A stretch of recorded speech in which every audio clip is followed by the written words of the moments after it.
today. Like I said, I'm a recent graduate, and I wanted to present to you guys. Well, the CSG contacted me to come do a presentation, and within the last month, I've actually created an open source Terraform module to deploy a game server out, and I figured I wanted to share that with everyone here so they can have an idea. And as you can see, you're welcome to paste the link. I put it in the chat too. Send any questions you have to me during the talk, and we can go from there. So, like I said, who am I? My name's Zach Clifton. I'm an entrepreneur. I'm working on developing my own company. If any of you are at IUS, then you have probably encountered the auto grader. I'm working on building a business with that. I'm an enterprise architect at Pennsylvania Power and Electric and Louisville Gas and Electric. I work on creating platforms and developer experience and creating a good quality developer experience for the company. And just kind of having my hands in everything, including IoT, cloud, on-prem, Azure DevOps, DevOps in general, automations, a whole bunch of stuff like that. And then in my spare time, what a little I do have, I've been contributing to Novu and Liquidbase. Novu is an open source messaging system, and Liquidbase is a database change management tool. Both companies I firmly believe in are very good companies and support a really good open source community. And if you guys want to find me on LinkedIn or GitHub, I have my usernames here. You're more than welcome to come and contact me or friend me if you want. So the goal that I had this last month was I wanted to deploy a game server of my choice out to the cloud. And some of the, and I had a few requirements, and please forgive me, this was out of order. A few requirements that I wanted to have when I made this system. And as you can read here, some of them were that my assumption was that my games would, I don't game that much. It's just kind of a chill thing. Most of my time's dedicated to either the company or work kind of stuff. But I wanted to do it for on the cheap without having to do a lot of work myself.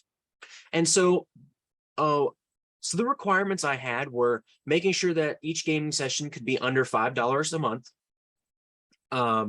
Making sure it was deployed to AWS, because I'm a firm believer in using AWS for my stuff. Just because they're a big innovator, that my saves are backed up on the cloud, so I don't have to worry about a disk failing on-prem, on my house. And I need to be able to easily swap out a game server for some other different server. Like, for example, if I wanted to play, CSGO or Satisfactory or something like that. So the game I've been recently getting into is Satisfactory. And Satisfactory is by a company called Coffee Stain. And the idea is to go out and explore the world, gain resources, and send unique items that you've worked to automate back to the parent company or to the parent planet. And for any of you people that are gamers, this is Coffee Stain Studios repertoire. They've made Goat Simulator, Deep Rock Galactic, and a few others. So when I went into this, I have a bit of experience in other stuff, but I wanted to take you guys through the thought process of what I've had in trying to figure out a solution that would work for me. So the first solution I have is bare metal. So a bare metal solution is just essentially a server, right? So for me, I would have, an actual server or maybe a FreeNAS or just a spare computer that I could go put this on. And the nice thing about that is you just pay for once, or if you already have it, you've already paid for it, so you can use it. And it's fully controlled by me. But there's a lot of cons to that. I have to worry about making sure my network is safe when I set it up. I have to make sure that if it's high available, if I'm gaming or a set of my friends are gaming that I'm not there for, I want to make sure this is still working for them. And so it doesn't fail when, we're having a good time, and then you get frustrated and you can't do anything.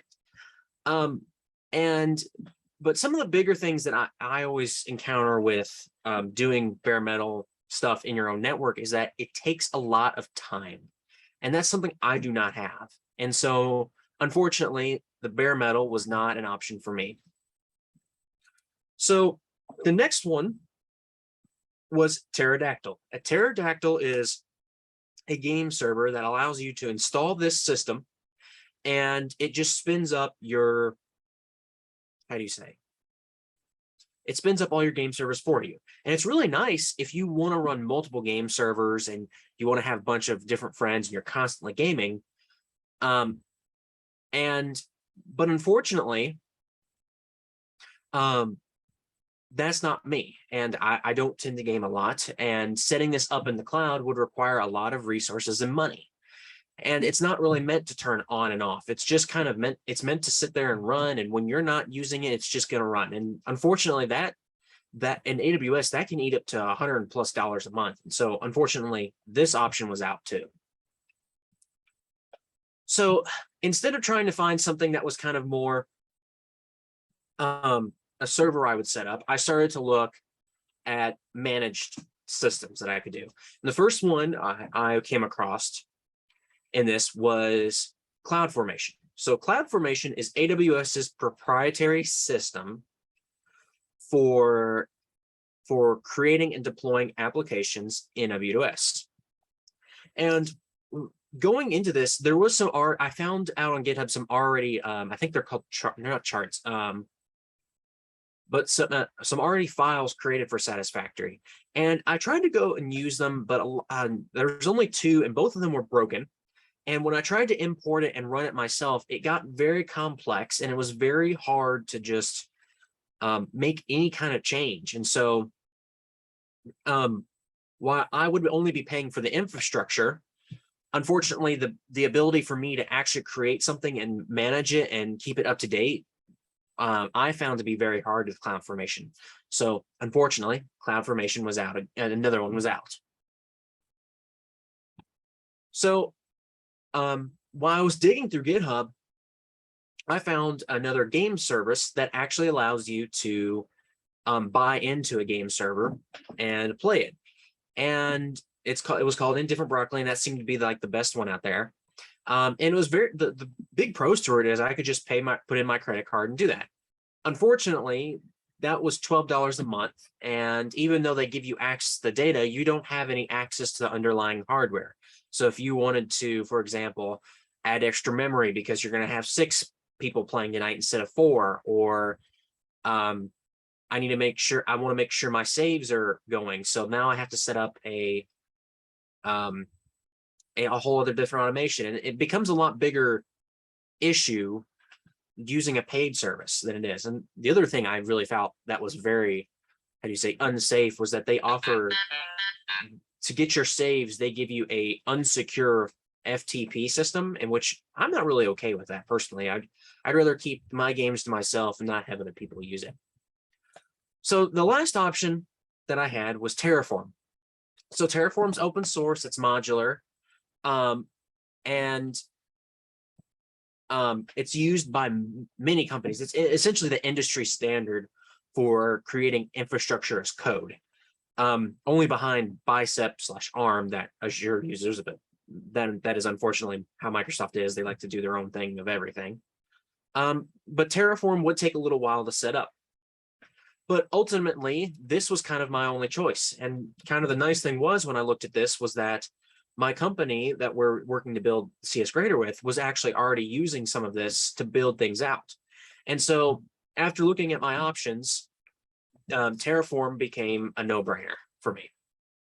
So the next thing I had to figure out was how this all works together.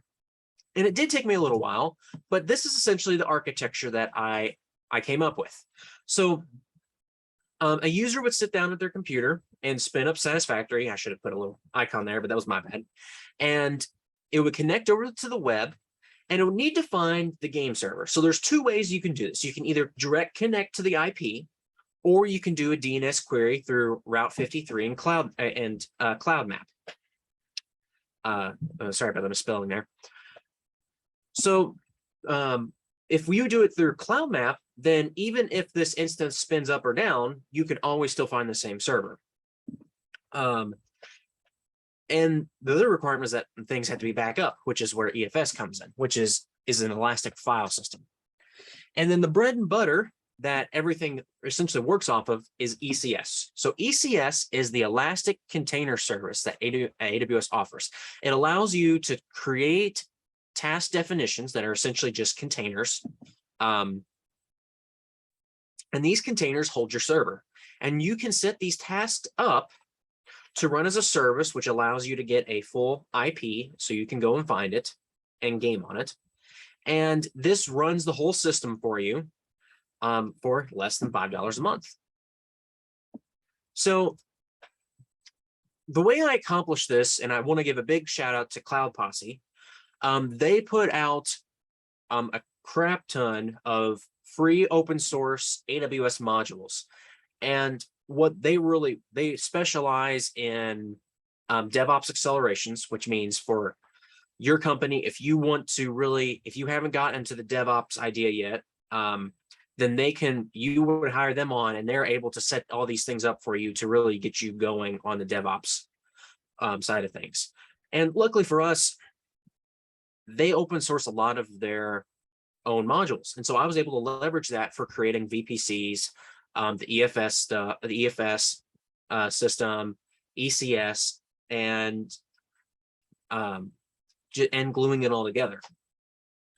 So before we get looking at the code and looking at my demo, I just want to show the quick cost breakdown of running this system in AWS. So dependent on the infrastructure you choose to run, any of these solutions, well, except for this one, if you're gaming over 14 hours a month, which I was not,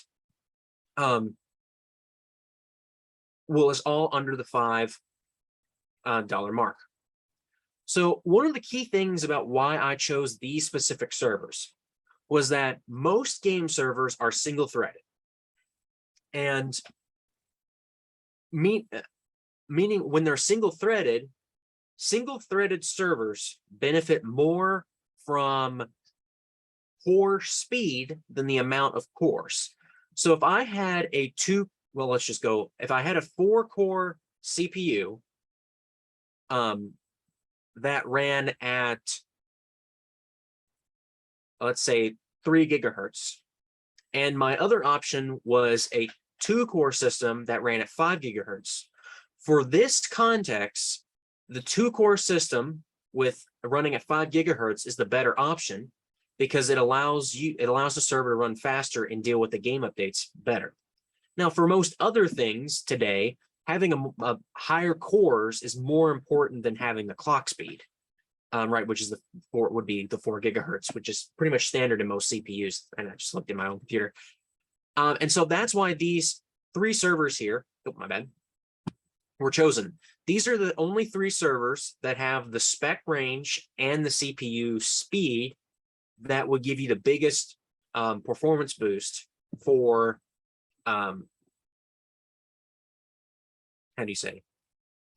for gaming.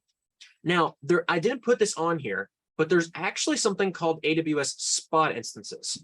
And so spot instances are essentially just server instances like this, but at a 70 to 90% price reduction.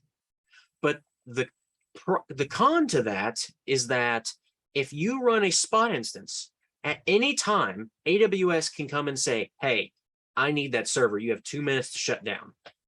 And so that's the con to running spot instances, is they're cheap and they're way cheaper, but you may have it taken out from under you. And unfortunately for our game server, we can only run on 1 instance. So the spot instance was not really feasible, but I do plan to build it into the project.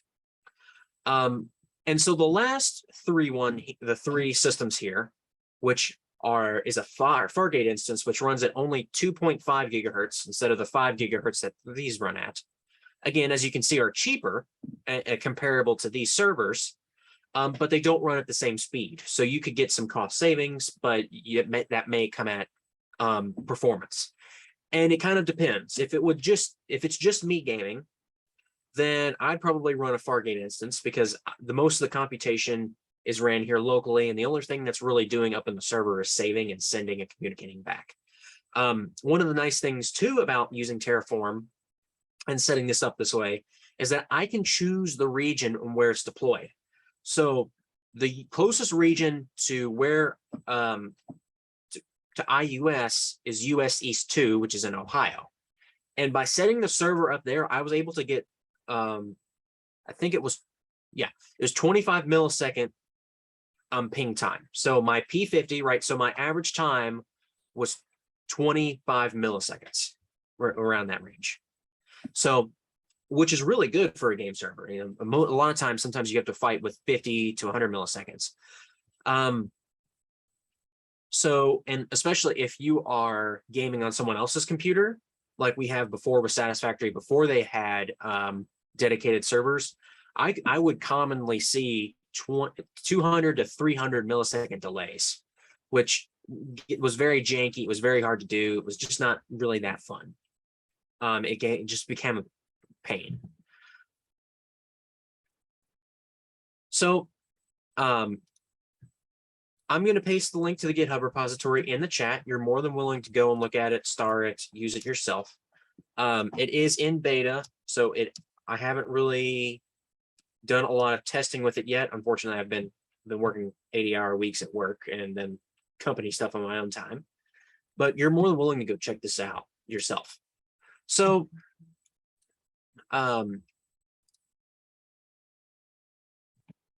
so let's take a look at the code. So the main thing you want to look at with a Terraform module is always the main class. Sorry, I have this set up for development. My bad. Let me close these out.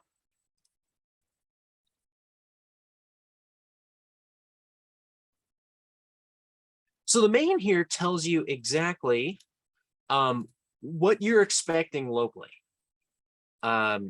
There's other stuff too. I don't think I may have not updated this yet. But the other side of it too is variables. So the variables tell you what the Terraform module to deploy. So that, this can be what region, the memory, the number of players you expect, or sorry, the max players that you expect, preventing data deletion, data backup, making sure the server is enabled or disabled. And so the main thing with this one is what I wanted to do was set up where I can go into Terraform and just say, disable the server, and then it's not costing me any more money in AWS. So VPCs, I'm not going to get too deep into that. This is the stuff for EFS. And as you can see, I use the Cloud Posse modules. And so the bread and butter of this is this right here, the ECS task. This is what defines our actual server container. And I do give a shout out to the person who maintains this container. It's not me. I think he goes by the name of Wolvex. Let me make sure that's right. So yeah, Weldex, I think. But he supports the Satisfactory Docker container that I use for this deployment. So this deployment sets up that I'm going to use this following definition, and that we connect to an EFS server, or less I should say system, to save our files. And that's one of the big things, is I don't want to constantly have to be uploading and downloading save files. I just wanted to have it persist in the system, and whenever I'm ready to game, spin up and ready to go. So in this definition, we set our CPU and memory from the variables. We say what version of the ECS container definition module we want to use. We pass in all the environment variables that allows us to customize a server, again, which is the things that those managed server systems don't allow you to do. And then we configure it to log and perform metrics. So the way this works, and here's an example I have here, and let me clear this for us. So the way I would deploy this is I would clone the repo down, and this is detailed in the README. I would clone it down, make sure I have an AWS account set up, tweak the variables if I so wish. So, we go to here, the vars, and then make those changes. And then all I do is do I would do Terraform apply. And now Terraform is going to go out and set up all the stuff for me. And so if I go and pull up what I currently have in AWS, I have an existing EFS from my testing, and I didn't want to delete that, so I just referenced it. And my ECS cluster hasn't been created yet. So now what I'm going to do is I'm going to say yes. I want to apply this. And now Terraform is going to go out and create all of the infrastructure and stuff for me. And so this makes people's lives very easy. And you can see it's already done. This took me about I'd say probably about 5 work days to really get up and running and working. And so I would not want to touch this by hand. And again, that's why I did that. So now we can see my game server, or my game cluster, is now up and running. And we can see my satisfactory EFS game service is running. We don't have any logs yet. It looks like it's active. So we can go over here to the tasks. This does take a few minutes to start up, but that's just because the game server needs to load and get its updates and stuff. So you can see here that all of my environment variables were injected, and it's spitting that back out. And it's downloading its updates. So here in just a few minutes, we should see, and there we go, it's up and running. So now all I have to do is currently, because I don't have a DNS address set to this, all I have to do is copy this public IP, paste it into my satisfactory game, and I'm ready to play with all my friends.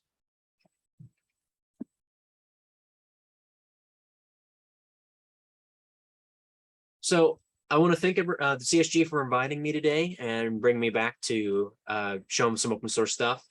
Maybe you guys can have me back another day if you want. You're more than welcome to do another talk or something else like that. Does anyone have any questions that I can answer? I didn't see any come in on the tool.